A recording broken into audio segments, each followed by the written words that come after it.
السلام علیکم ورحمۃ اللہ۔ زبان کی لکنت اور ایسی زبان جس میں تھر تھراہٹ ہو، بولتے ہوئے انسان کو کپ کپی ہو، ایک لفظ کو بار بار رپیٹ کرے، ہکلائے، ہکلانا آ جائے زبان کے اندر، یہ کیا ہے، کیوں ہوتا ہے اور اس کی ریزن کیا ہے؟ محترم ناظرین، اس سے پہلے کہ میں آپ کو اس کا ٹریٹمنٹ بتاؤں، اگر آپ نے ہمارا چینل سبسکرائب نہیں کیا، نئے آنے والے ہیں، نئے دیکھنے والے ہیں، تو ہمارے چینل کو ضرور سبسکرائب کر لیں اور بیل آئیکن کے بٹن کو ضرور پریس کر لیں۔ محترم ناظرین، آ جائیے اب بیماری کی طرف۔ یہ ڈیزیز ہے کیا؟ یعنی ہکلانا کیا چیز ہے اور کیوں ہوتا ہے؟ محترم ناظرین، پٹھوں کی کمزوری کی وجہ سے جو ہے یہ زبان میں لکنت آتی ہے۔ اور ایک بات جو بہت اہم، بہت سارے پیشنٹ ہمارے پاس ایسے آتے ہیں جو بالکل نہیں بولتے اور ہکلاتے بھی ہیں، اور ان کو نظر بد شدت کی لگی ہوتی ہے۔ اگر ان کا علاج قرآن اور سنت کے مطابق کیا جائے تو ویل اینڈ گڈ، بہت اچھا اور بہت آسان علاج ہے۔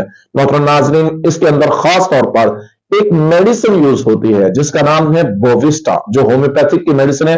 اگر آپ مریض کو یہ استعمال کرواتے ہیں تو انشاءاللہ اس کی ہکلاہٹ ختم ہو جاتی ہے، اس کے زبان کے اندر جو لکنت ہوتی ہے وہ کھل جاتی ہے۔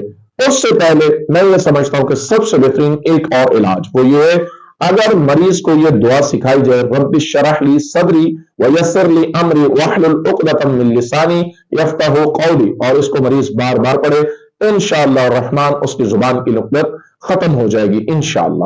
اگلی بات محترم ناظرین، جن بچوں کو یہ پرابلم ہو، نظر بد لگی ہو اور ان کی زبان میں ہکلاہٹ ہو، زبان جو ہے وہ بولتے ہوئے الفاظ پورے نہ کر پائے، یا زبان بار بار ہلا کر مریض کچھ الفاظ کو بول پائے اور ان کی سمجھ نہ آ رہی ہو، اور مریض چھوٹی عمر سے لے کر بڑی عمر تک کا بے شک کیوں نہ ہو، اس کے والدین کے غسل کا پانی ضرور لے اور اس بچے کو، اس بندے کو غسل کروائیں۔ اگر والدین کا پانی غسل کا نہ ہو تو پھر ایسا کریں، محلے میں سے کسی بہت ہی نیک اور نمازی آدمی کے وضو کا پانی لے لے اور غسل کا پانی لے لیں، اس کے ساتھ مریض کو غسل کروا دیں، انشاءاللہ الرحمن تب بھی یہ مسئلہ حل ہو جائے گا۔